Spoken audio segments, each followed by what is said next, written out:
Hi friends, నేను మీ Hemanth. Welcome back to our channel.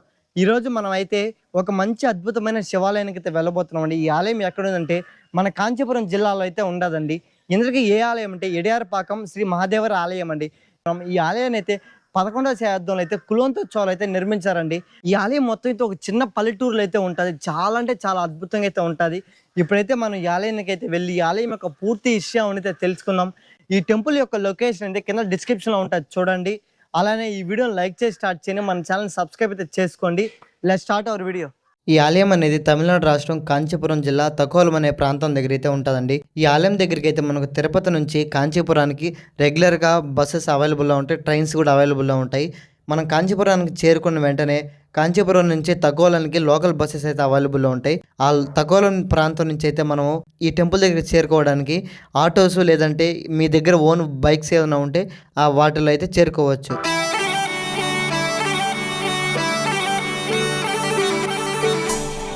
అండి, మనమైతే వచ్చేసాము ఇడియారపాకం శ్రీ మహాదేవర ఆలయం దగ్గరికి అయితే. ఇప్పుడు మనం టెంపుల్లోకి వెళ్ళే ముందు టెంపుల్ యొక్క టైమింగ్స్ వేసి తెలుసుకోరు కదా. ఈ టెంపుల్ టైమింగ్స్ వచ్చి మార్నింగ్ 8 నుంచి మధ్యాహ్నం 12 వరకు, మళ్ళీ తిరిగి సాయంత్రం 3 నుంచి 1 అవర్ అంటే 4 వరకు అయితే ఈ టెంపుల్ ఓపెన్లోనే ఉంటుంది. ఇప్పుడైతే మనం టెంపుల్లోకి అయితే వెళ్ళి టెంపుల్ యొక్క పూర్తి హిస్టరీ తెలుసుకునే ముందైతే మనం ఈ టెంపుల్ పక్కన అయితే ఈ టెంపుల్ యొక్క పుష్కరిణి అయితే ఉంటుంది. ఆ పుష్కరిణి అయితే చూసేసి ఆ తర్వాత మనం టెంపుల్ గురించి పూర్తి విషయాలను తెలుసుకుందాం రండి.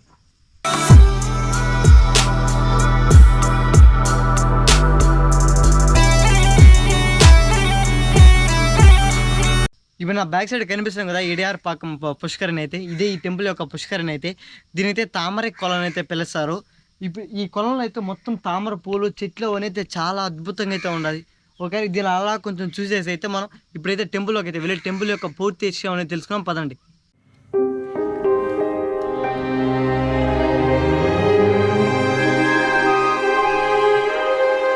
ఇప్పుడు మనం ఈ ఆలయం తాలూకు స్థలపురాణ విషయానికి వస్తే ఈ ఆలయాన్ని అయితే చోళ చక్రవర్తి అయిన కులోతుగ చోళ 11వ శతాబ్దంలో నిర్మించారని. అంటే ఇప్పటి నుంచి ఒక 1000 సంవత్సరాల క్రితం అయితే ఆయన ఈ యొక్క ఆలయాన్ని అయితే నిర్మించారు. ఆలయాన్ని అయితే మొత్తం ఆయన రాతి నిర్మాణం అయితే ఎంతో అద్భుతంగా అయితే నిర్మించారు. అండ్ ఈ ఆలయంతో పాటు అయితే మనకి ఇక్కడనే పక్కనైతే శివపురంలో ఒక ఆలయం ఉంది, ఆ మహాదేవర ఆలయం అనేది. ఆ ఆలయం కూడా సేమ్ ఇదే మొత్తం రాతితోనే నిర్మించి ఉంటారు. ఈ ఆలయం కూడా మొత్తం రాతితోనే నిర్మించారు. ఈ ఆలయం అనేది మనకు అంటే కొంచెం దూరం నుంచి చూస్తే ఒకే ఆలయంలా కనిపిస్తుంది, కానీ మన దగ్గరకు వచ్చి చూస్తే మాత్రం ఈ ఆలయం అనేది అంటే ఒక 2 ఫ్లోర్స్ ఉన్నట్టయితే కనిపిస్తుంది. ఎందుకంటే అక్కడ పైన విమానం అనేది ఈ గుడి యొక్క నిర్మాణం అనేది ఆ మాట అయితే నిర్మించారు. అలానే ఈ ఆలయం తాలూకా విమానం అనేది గజభృష్ట నిర్మాణం అయితే పిలుస్తారండి.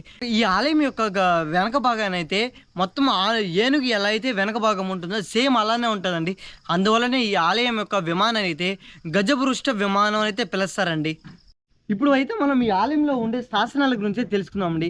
ఈ ఆలయంలోని శాసనాలు అయితే ఈ ఆలయాన్ని నిర్మించిన కులోతుగ చోళ శాసనాలు అయితే 2, అలానే చోళరాజు అయిన రాజాదిరాజ చోళ శాసనాలు అయితే 1. ఈ ఆలయంలో ఉండే 4వ శాసనం ఏంటంటే ఇక్కడ స్వామివారి పేరు, అలానే ఈ ప్రాంతం యొక్క పురాతన పేరు అయితే ఆ 4వ శాసనం అయితే ఉందంట. వాటి గురించి అయితే పూర్తి విషయాలన్నీ తెలుసుకుందాం. ఇప్పుడు నేనైతే మీకు చెప్పాను కదా, ఈ ఆలయంలో 4 శాసనాలు అయితే ఉండండి. 2 కులోతుగ చోళ శాసనాలు. దాంట్లో కులోతుగ చోళ శాసనాలు అయితే ఆయన ఈ ఆలయానికి అయితే ఈ 90 మేకలను అయితే ఆ దానంగా ఇచ్చారైతే చెప్తారు. ఇంతకీ మేకలను ఎందుకు ఆలయాలకి అయితే ఆ బహుమతిగా ఇస్తారని చెప్తే, అంటే ఆ మేకలతో వచ్చే పాలు ఉంటాయి కదా, ఆ పాలను అయితే ఆ నెయ్యిగా అయితే చేసి స్వామివారికి అయితే దీపాలు అవన్నీ అయితే నెయ్యి దీపాలు అవన్నీ పెట్టేవారు. అందువలన అయితే రాజులు ఇక్కడ స్వామివారికి అయితే మేకలు ఆవులు వాటిని అయితే దానం ఇచ్చేవారు. అలానే ఇంకొక శాసనం ఏంటంటే రాజాదిరాజ చోళ శాసనాలు. ఆయనైతే ఈ ఆలయానికి దీపాలని అలానే ఆవులను అయితే కొన్నిటికి దానంగా ఇచ్చారని చెప్తారు. అలానే 4వ శాసనం ప్రకారం అయితే ఇప్పుడు మనం చూస్తున్నాం కదా ఈ ప్రదేశాన్ని, దీన్ని అయితే ఇడియారపాకం అని అయితే పిలుస్తారండి. కానీ పూర్వం అయితే దీన్ని రాజా చతుర్వేద మంగళం అని అయితే పిలుస్తారండి.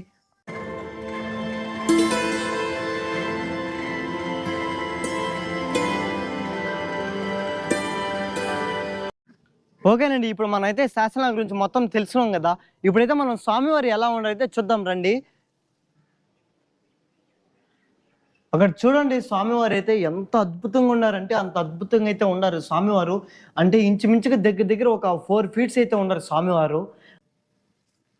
చూసారు కదా స్వామివారు ఎంత అద్భుతంగా అయితే ఉండారో అక్కడ లోపల గర్భాలయంలో అయితే.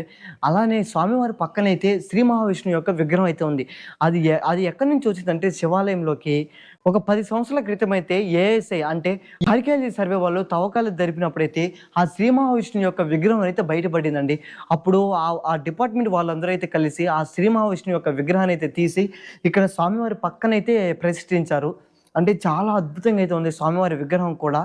ఇప్పుడైతే మనము మొత్తం ఆలయం యొక్క శాసనాలు, ఆ నిర్మాణం అవన్నీ అయితే తెలుసుకున్నాం గదా! ఇప్పుడు మనం స్వామివారి చుట్టూరు అయితే కొన్ని విగ్రహ మూర్తులైతే ఉన్నాయి. వాటి గురించి అయితే తెలుసుకుందాం. మన ఎంట్రన్స్‌లో రాంగానే ఇక్కడ చూడండి మనకు బలిపీఠం అయితే కనిపిస్తది. బలిపీఠం పక్కనే నందీశ్వరుని విగ్రహం అయితే కనిపిస్తుంది. నందీశ్వరుని విగ్రహం కూడా చాలా అంటే చాలా అద్భుతంగా అయితే ఉండదండి. అంటే పూజలు చేసి అయితే కొంచెం చాలా రోజులైతే ఉండది. ఎందుకంటే అంతగా విగ్రహాలు అంటే స్వామివారి పైనైతే ఎటువంటి కుంకుమ గాని, పసుపు, కుంకుమ అవేం లేవు. ఇక్కడైతే స్వామివారు గర్భాలయం అయితే ఉంటది. చూపించాను కదా ఆల్రెడీ గర్భాలయం అయితే. ఇక్కడ స్వామివారికైతే పూజలు చేస్తూ ఉంటారేమో కానీ, ఇప్పుడైతే ఎవరైతే పూజారులు వాళ్ళైతే లేరు. నేను వచ్చి ఒక 3 అవర్స్ అయితే అవుతుంది. ఈ 3 అవర్స్‌లో అయితే ఎవరైతే రాలేదు ఈ టెంపుల్ దగ్గరికైతే. దీపం అయితే వెలుగుతూనే ఉంటది స్వామివారి దగ్గరికైతే. ఓకేనా? ఇప్పుడైతే మనం ఇట్నే కింద ఇంకా ఏ ఏ విగ్రహాలు ఉన్నాయో అవన్నీ అయితే చూద్దాము. ఇక్కడ వస్తే వినాయక స్వామి విగ్రహం అయితే వస్తది. ఎంట్రన్స్‌లోనే వినాయక స్వామి విగ్రహం చాలా అంటే చాలా అద్భుతంగా అయితే ఉన్నది. స్వామివారు 4 చేతులైతే దర్శనమిస్తారు. అలానే మనం ఇక్కడికొచ్చేలకు దక్షిణామూర్తి అయితే మనకు దర్శనం అయితే ఇస్తారండి. దక్షిణామూర్తి కూడా చాలా అంటే చాలా అద్భుతంగా అయితే నిర్మించారు స్వామివారినైతే. మనం అలానే ఇంకా ఈ వెనక భాగాన ఇవేముండదని కూడా చూద్దాము. ఇక్కడ చూడండి, ఇక్కడైతే ప్రస్తుతానికైతే ఏం లేదు. ఇప్పుడు మనం వెనక భాగానికి వచ్చేయాలకి ఇక్కడ చూడండి మనకైతే ఎటువంటి విగ్రహాలైతే లేదు స్వామివారిదైతే.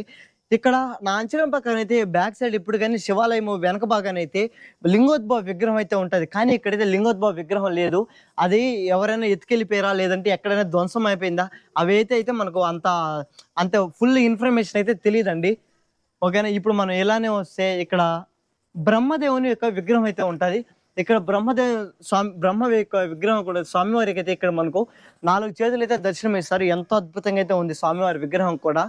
ఇలానే వస్తే ఇక్కడ మనకు దుర్గమాత యొక్క విగ్రహం అయితే ఉంటదండి. అమ్మవారి విగ్రహం కూడా చాలా అద్భుతంగా అయితే చెక్కారు. అంటే ఇక్కడ అమ్మవారికి విగ్రహం చాలా చేతులు గాని అవన్నీ అయితే కొంచెం ఇదైపోయినట్టున్నాయి. అంటే కొంచెం అరిగిపోయినట్టున్నాయి. ఎందుకంటే 10వ శతాబ్దంలో నిర్మించిన టెంపుల్ కదా! అప్పుడు ఆ మాటతో కొంచెం కొంచెం డ్యామేజ్‌లు అయితే అవన్నీ జరుగుతూ ఉంటాయి. ఓకేనా? ఇంకా రండి చూద్దాం ఇంకా ఏమేమి ఉన్నాయని. అంతే అండి.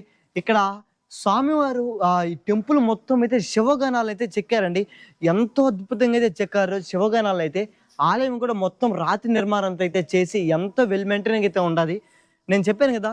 ఇక్కడ ఆర్కియాలజీ సర్వే వాళ్ళైతే 10 సంవత్సరాల క్రితం అయితే స్వామివారి ఇక్కడ శ్రీ మహావిష్ణువు యొక్క విగ్రహం దొరికిందని. అప్పటి నుంచి అయితే ఇక్కడ ఆర్కియాలజీ సర్వే వాళ్ళైతే ఈ ఆలయాన్ని మొత్తం అయితే మెయింటెనెన్స్ చేస్తున్నారు. ఇప్పుడు ప్రస్తుతానికి అయితే ఈ టెంపుల్ మొత్తం అయితే ఏఎస్ఐ అంటే ఆర్కియాలజీ సర్వే ఆఫ్ ఇండియా వాళ్ళ యొక్క ఆధ్వర్యంలో అయితే ఈ టెంపుల్ యొక్క మొత్తం అయితే నడుస్తూ ఉందండి. ఈ ఆలయం పక్కనే మనకు చూడండి నవగ్రహాల యొక్క విగ్రహాలు అయితే ఉంటాయి. అంటే నవగ్రహాలు ఎక్కడైనా శివాలయంలో కన్ఫామ్గా అయితే ఉంటాయి కదా నవగ్రహాలు. అలాగే మనకి ఇక్కడ గుడి పక్కన ఒక చెట్టు కింద అయితే చూడండి నాగదేవతల యొక్క విగ్రహాలు అయితే ఉంటాయి. చాలా అద్భుతంగా అయితే ఉంటాయి. అలానే ఇక్కడ చూడండి వినాయక స్వామి యొక్క విగ్రహం. ఈ వినాయక స్వామి విగ్రహం ఎప్పుడు ఇక్కడ పెట్టారనేది ఎవరికైతే తెలియదండి. చాలా అంటే చాలా అద్భుతంగా అయితే ఉండేది వినాయక స్వామి యొక్క విగ్రహం కూడా. ఈ వీడియో తర్వాత అయితే మన ఛానల్లో తిరుమల ఆలయం యొక్క పూర్తి స్థల పురాణ నిర్మాణంతో, అలానే అలిపిరి నుంచి తిరుమలకి వెళ్లే నడక మార్గం, తిరుమల చూడాల్సిన 6 పుణ్యక్షేత్రాలు, జపాలి, తిరుమలకి సంబంధించిన 4 వీడియోలు నెక్స్ట్ వీడియో నుంచి అప్లోడ్ చేస్తూ వస్తాను. ఆ వీడియోస్ అయితే చాలా అంటే చాలా బాగుంటాయి. తప్పకుండా అయితే చూడండి. ఆ వీడియోస్ మీరు తప్పకుండా చూడాలంటే ఇప్పుడే మన ఛానల్ సబ్స్క్రైబ్ అయితే చేసుకోండి. అలానే ఈ వీడియోలో చెప్పినట్టు శివపురంలోని శివాలయం యొక్క టెంపుల్ వీడియో లింక్ కూడా కింద డిస్క్రిప్షన్లో ఉంటుంది చూడండి.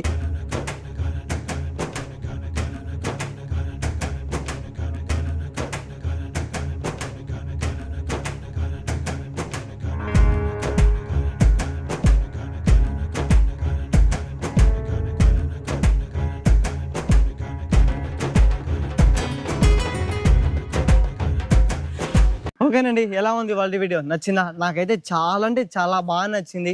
ఈ యొక్క ఎడయారుపాకం మహాదేవర ఆలయాన్ని దర్శించుకోవడం. ఓకేనా? ఈ వీడియో మీకు కూడా నచ్చినట్టయితే ఈ వీడియోని లైక్ చేసి మన ఛానల్ సబ్స్క్రైబ్ అయితే చేసుకోండి. ఇలాంటి వీడియోస్ అయితే మన ఛానల్లో చాలా ఉన్నాయి. మన ఛానల్ ప్లేలిస్ట్లో ఉన్నాయి. అలానే మన ఛానల్ మీరు ఒకసారి విజిట్ చేస్తే చాలా టెంపుల్స్ అయితే మీకు కనిపిస్తాయి. ఓకేనా? ఈ వీడియో నచ్చినైతే ఈ వీడియోని లైక్ చేసి మన ఛానల్ సబ్స్క్రైబ్ అయితే చేసుకోండి. మళ్ళీ ఒక మంచి వీడియో కలుసుకుందాం. అంతవరకు మీ హేమంత్ టెంపుల్ వ్లాగ్స్. జై హింద్.